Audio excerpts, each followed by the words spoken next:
Hello, ಎಲ್ಲರಿಗೂ ನಮಸ್ಕಾರ. ಕಲ್ಪನಾ ಕಿಚನ್ಗೆ ಸ್ವಾಗತ. ಇವತ್ತು ನಾನು ಬಿಸಿಬೇಳೆ ಬಾತ್ ಹೇಗೆ ಮಾಡುವುದು ಅಂತ ಹೇಳ್ತಾ ಇದ್ದೇನೆ. ಇಲ್ಲಿ ನಾನು ಬೇಳೆಯನ್ನು ಬೇಯಿಸಿಟ್ಕೊಂಡಿದ್ದೇನೆ. ಆಮೇಲೆ ಕಾಯಿಪಲ್ಯಗಳೊಳಗೆ ಕ್ಯಾಪ್ಸಿಕಮ್,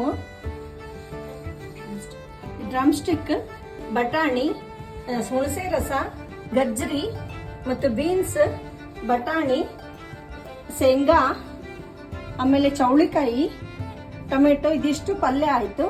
ಒಗ್ಗರಣೆಗೆ ನಾವು ಒಣ ಮೆಣಸಿನಕಾಯಿ, ಕರಿಬೇವು, ಉದ್ದಿನ ಬೇಳೆ, ಬಿಸಿಬೇಳೆ ಭಾತ್ ಮಾಡಲು ಮಸಾಲೆ, ರುಚಿಗೆ ತಕ್ಕಷ್ಟು ಉಪ್ಪು, ರುಚಿಗೆ ತಕ್ಕಷ್ಟು ಖಾರ ಪುಡಿ ಹಾಗೂ ರೈಸನ್ನು ಬೇಯಿಸಿಟ್ಕೊಂಡಿದ್ದೇನೆ. ಈಗ ಮಾಡುವ ವಿಧಾನವನ್ನು ಹೇಳುತ್ತೇನೆ.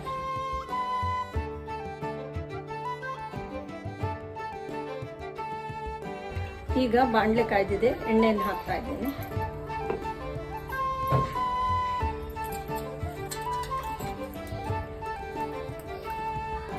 ಸಾಸಿವೆ, ಜೀರಿಗೆ, ಸಾಸಿವೆ ಸಿಡಿದ ಮೇಲೆ ಹಿಂಗ ಹಾಕ್ತಾ ಇದ್ದೇನೆ. ಆಮೇಲೆ ಅರಿಶಿಣ ಹಾಕ್ತಾ ಇದ್ದೇನೆ. ಆಮೇಲೆ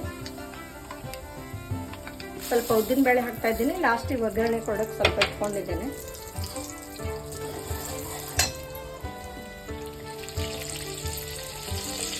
ಕರಿಬೇವು ಹಾಕ್ತಾ ಇದ್ದೀನಿ. ಶೇಂಗಾ ಹಾಕ್ತಾ ಇದ್ದೀನಿ.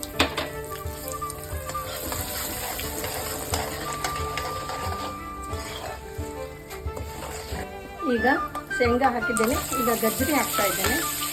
ಈಗ ಕ್ಯಾಪ್ಸಿಕಮ್, ಚೌಳೆಕಾಯಿ,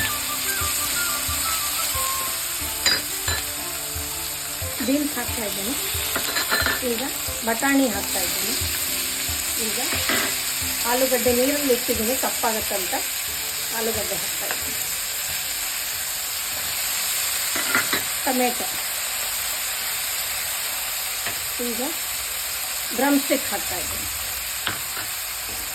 ಈಗ ಎಲ್ಲ ವೆಜಿಟೇಬಲ್ಸ್ನು ಒಂದು 5 ನಿಮಿಷ ಚೆನ್ನಾಗಿ ತಾಳಿಸಿ ನೀರು ಹಾಕಿ ಬೇಯಿಸಬೇಕು. ಈಗ ಕೋಳುಗಳೆಲ್ಲ ಬೆಂದಿದೆ. ಹುಣಸೆ ಹುಳಿಯನ್ನು ಹಾಕ್ತಾ ಇದ್ದೇನೆ. ಹಾಗೆ ಸಾಂಬಾರ್ ಮಸಾಲ, ಇದು ನಿಮಗೆ ಬೇಕು ಅಂದರೆ ನಂದು ಲಿಂಕ್ ಒಳಗಿದೆ, ನೋಡ್ಕೊರಿ. ಇಲ್ಲ ಸಾಂಬಾರ್ ಮಸಾಲ ರೆಡಿ ಮಾಡ್ಕೊಂಡದ್ದು ಹಾಕ್ರಿ. ರುಚಿಗೆ ತಕ್ಕಷ್ಟು ಉಪ್ಪು ಹಾಕ್ತಾ ಇದ್ದೇನೆ.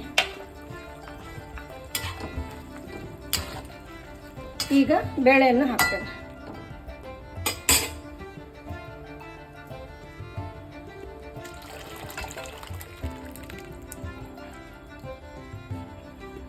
ಈಗ ಚೆನ್ನಾಗಿ ಕುದಿಯಬೇಕು. ಕುದ್ದ ಮೇಲೆ ರೈಸ್ ಹಾಕ್ತೇನೆ. ಈಗ ಚೆನ್ನಾಗಿ ಬೇಳೆ ಎಲ್ಲ ಹೋಳುಗಳ ಜೊತೆ ಕುದ್ದಿದೆ. ಈಗ ರುಚಿಗೆ ತಕ್ಕಷ್ಟು ಖಾರ ಪುಡಿ ಹಾಕ್ತಾ ಇದ್ದೀನಿ.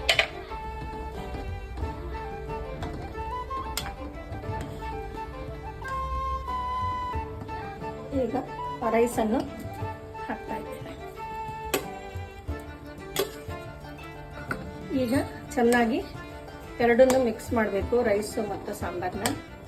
ಈಗ ನಾನು ಚೆನ್ನಾಗಿ ತುಪ್ಪ ಹಾಕ್ತಾ ಇದ್ದೇನೆ.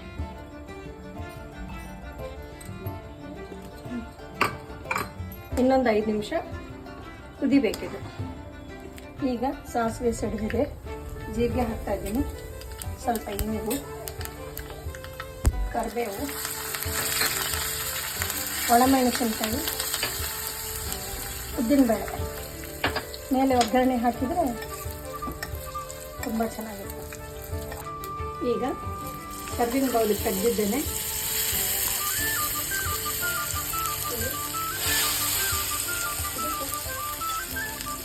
ಈಗ ರುಚಿಕರವಾದ ಟೇಸ್ಟಿಯಾದ ಬಿಸಿಬೇಳೆ ಭಾತ್ ರೆಡಿಯಾಗಿದೆ. ಧನ್ಯವಾದಗಳು.